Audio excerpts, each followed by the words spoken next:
बाराबंकी लोकसभा में कृषि सुधार बिल के पास होने के बाद जहां सरकार अपनी पीठ ठोक रही है, वहीं किसान आंदोलन के मूड में दिखाई दे रहा है।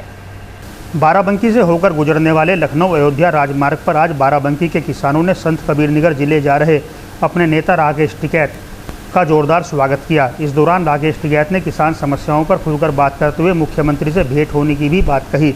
राकेश टिकैत चाहे अनचाहे मुख्यमंत्री से हुई वार्ता से काफ़ी संतुष्ट दिखाई दिए।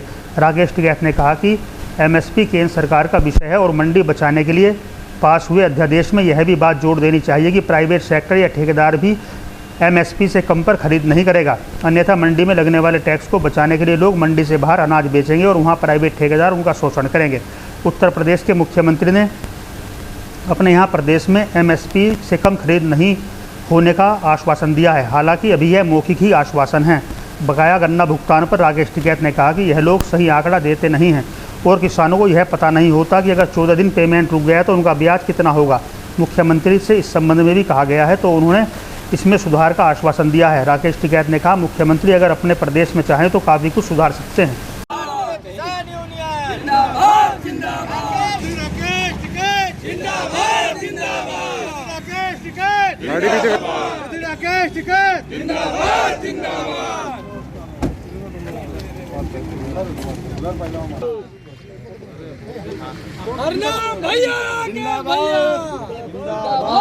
एमएसपी एक ये भारत सरकार का सब्जेक्ट है पूर्ण रूप से,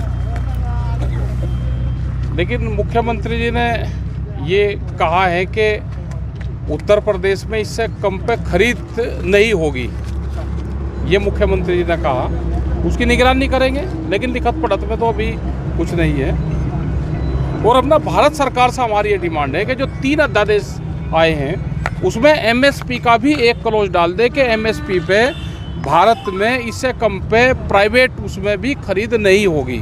ये क्लॉज उनको पूर्ण रूप से डालना पड़ेगा। तो हमारी ये है कि इससे मंडी सेक्टर ख़त्म होगा, जो ये नया अध्यादेश आया है, क्योंकि मंडी में टैक्स रहेगा और मंडी के बाहर टैक्स बगैर टैक्स के फसलें पे खरीद होगी।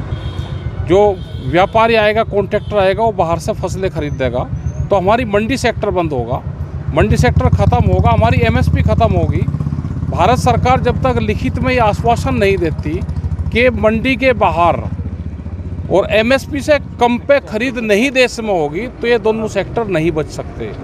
एक तो सही वो डाटा नहीं देते कितना बकाया है, और उत्तर प्रदेश में किसी भी किसान को ये नहीं पता कि तेरा अगर 14 दिन में भुगतान नहीं हुआ तो उसका कितना इंटरेस्ट है, कितना बकाया रह रहा है। और अगर पूरा इसका आंकड़ा जोड़े तो करीब 14,000 करोड़ रुपए के आसपास ये गन्ना भुगतान बैठता है।